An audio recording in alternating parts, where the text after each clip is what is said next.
তোমরা সবাই জানো আরআরবি এনটিপিসিরা 30 দিন মতো বাকি আছে। তো আমাদের সিবিটি 1-এ কত সময় থাকে, মানে 90 মিনিট সময় থাকে। আর সাবজেক্ট কী কী থাকে সেটা হচ্ছে ম্যাথ থাকে, জিআই থাকে আর জেনারেল অ্যাওয়ারনেস থাকে।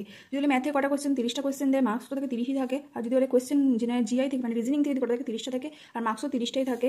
জেনারেল অ্যাওয়ারনেস হচ্ছে কোয়েশ্চেন কটা থাকে 40টা থাকে আর মার্কস কত 40ই থাকে। আর তাহলে টোটাল মার্কস হলো কত, সিবিটি 1-এ টোটাল মার্কস হলো কত 100।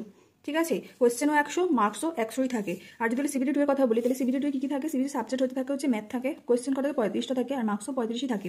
আর জিআই রিজনিং থাকে হচ্ছে কত 35টা আর মার্কসও 35টাই থাকে। আর অ্যাওয়ারনেস কত থাকে, মানে জেনারেল অ্যাওয়ারনেস মানে হচ্ছে হিস্ট্রি, জিওগ্রাফি, জেনারেল সায়েন্স, বিশেষ করে জেনারেল সায়েন্স একটা ইম্পর্টেন্ট পার্ট প্লে করে রেলওয়েতে।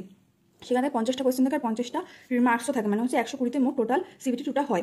ঠিক আছে, আর যদি বলে আমাদের সায়েন্সের দিকটা ম্যাথের দিকটা বেশি ইম্পর্টেন্ট হয়, তাই যদি বলে ম্যাথে আমাদের কোন কোন টপিকগুলো বেশি ইম্পর্টেন্ট থাকে, তাহলে বলতে পারি আমরা নাম্বার সিস্টেমের দিক থেকে কটা কোয়েশ্চেন 2 থেকে 3টে কোয়েশ্চেন আসে, পার্সেন্টেজ থেকে 2 থেকে 3টে কোয়েশ্চেন আসে, প্রফিট অ্যান্ড লস থেকে 2 থেকে 3টে কোয়েশ্চেন আসে। আর যদি বলে বোর্ড আর স্ট্রিম থেকে একটা আসে, আর রেশিও প্রপোর্শন থেকে 1 থেকে 2টো আসে, সিম্পল ইন্টারেস্ট থেকেও 2 থেকে 3টে মতো আসে কোয়েশ্চেন, সিম্পল আর কম্পাউন্ড থেকে। তারপরে অ্যালজেব্রা থেকে আসে 2 থেকে 3টে কোয়েশ্চেন। আর যদি বলা হয় যে সব থেকে বেশি মানে প্রিভিয়াস আমি যেটুকু সলভ করে দেখেছি, বেশিরভাগ কোয়েশ্চেন আমি দেখেছি অ্যাভারেজ থেকে অনেক কোয়েশ্চেন মানে রেলের দিক থেকে বেশি পাওয়া যায়। এসআইয়ের থেকে, এসআইয়ের মেন, তারপরে হচ্ছে এসআইয়ের টেস্টটা যে হলো এবার 2024-এ, সেই এক্সামে এবার এভারেজ থেকে অনেক কোয়েশ্চেন এসছে। এবং আমি যে প্রিভিয়াস ইয়ার সলভ করেছি, আরপিএফ কনস্টেবল হোক, আরপিএফ এসআই হোক, মানে যে কোনো আমি রেলের কোনো কোয়েশ্চেন সলভ করতে গেলে আমি দেখছি এখানে অ্যাভারেজের পার্সেন্টেজটা বেশি আছে এখানে কোয়েশ্চেনের।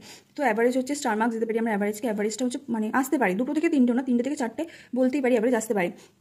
সো অ্যাভারেজটা ইম্পর্টেন্ট আছে। আর সিম্পলিফিকেশন আমি দেখছি অনেকগুলোই এসছে। সিম্পলিফিকেশন ইম্পর্টেন্ট, কারণ সিম্পলিফিকেশন কোয়েশ্চেন মানে প্রিভিয়াস ইয়ার সলভ করলে বুঝে যাবে, তুমি বুঝতে পারবে যে কোন পোর্শন নিয়ে টপিকগুলো বেশি ইম্পর্টেন্ট হতে পারে। এখানে সিম্পলিফিকেশনও 2 থেকে 3টেই আসছে, বেশি না, 2 3টেই বলতে পারো, 3টেই আসছে, 3টেই হবে।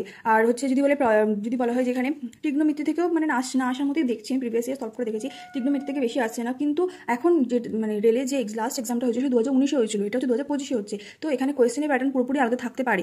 তাও যদি মানে আমরা প্রিভিয়াস ইয়ার সলভ করে যেটা দেখেছি সেটা বেস করেই এখন এইটা বানিয়েছি আমি। কারণ প্রিভিয়াস ইয়ার সলভ করে না বেস করলে এখন তো কোনো টিসিএসে যে কোয়েশ্চেনগুলো দিয়েছে সেটা থেকে বোঝা যাচ্ছে, মানে এসআইতেও দেখলাম এই অ্যাভারেজের কোয়েশ্চেনটা সিম্পলিফিকেশন বেশি আছে, এগুলো থেকেও নাম্বার সিস্টেম আছে, এগুলো থেকেও কিছু আন্দাজ করা আছে, এই টপিকগুলো ইম্পর্টেন্ট রয়েছে। তো এখানে ট্রিগনোমেট্রি থেকেও আসছে একটা দুটো, জিওমেট্রি থেকেও আসছে, মেনসুরেশন ইজ ইম্পর্টেন্ট, মেনসুরেশন থেকেও প্রচুর আসছে কোয়েশ্চেন, আমি প্রিভিয়াস ইয়ার সলভ করে দেখলাম মেনসুরেশন থেকেও আসছে কোয়েশ্চেন। তো এই টপিকগুলো আমার মনে হলো ইম্পর্টেন্ট, তাই আমি তোমাদের সাথে শেয়ার করলাম। যদি তোমাদের কিছু মনে হয় যে আমি জেনারেল সায়েন্সের ওপরে কোনো টপিক দেখবো কোনটা ইম্পর্টেন্ট, সেটা তাহলে আমি শেয়ার করতে পারি। Thank you so much.